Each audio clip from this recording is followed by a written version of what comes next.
Come ogni anno, l'evento fieristico autunnale della Venezia orientale attira decine di migliaia di presenze. La Fiera del Rosario di San Donà di Piave, oltre a presentare numerosi stand per prodotti campionari e tante forme di intrattenimento, coinvolge il pubblico con profumatissime pietanze da tutta Europa.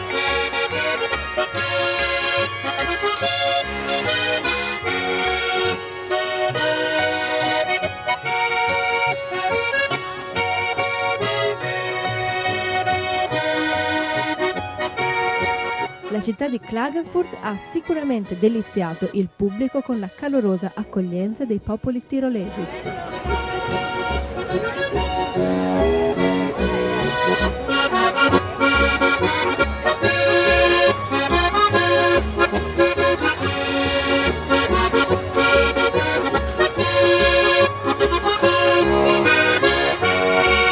Abbiamo una collaborazione con la città di San Donà e Klagenfurt, siamo 100 minuti con l'autostrada sempre dritto, perché abbiamo gli ultimi 2 anni facciamo in Klagenfurt una bella festa, il festa del Venezia, una grande festa, siamo tanti colleghi della gastronomia in Klagenfurt, adesso siamo qui in San Donà.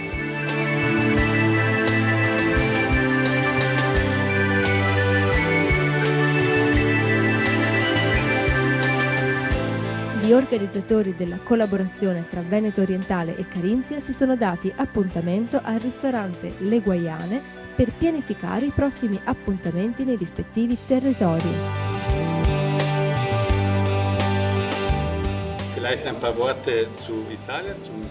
Il motivo per il quale questo comitato di Klagenfurt si trova oggi alla Festa del Rosario è quello di fornire anche uno degli elementi più importanti che li caratterizza ed è legato al momento del Natale, in particolare al mercato natalizio, e loro saranno presenti con degli stand dove si potrà naturalmente gustare del vino buonissimo, ma anche le castagne e quanti altri prodotti caratterizzano questo momento che in Klagenfurt rispetto all'Austria è uno dei momenti più importanti. Infatti a Klagenfurt c'è il maggiore, il più significativo mercatino di Natale.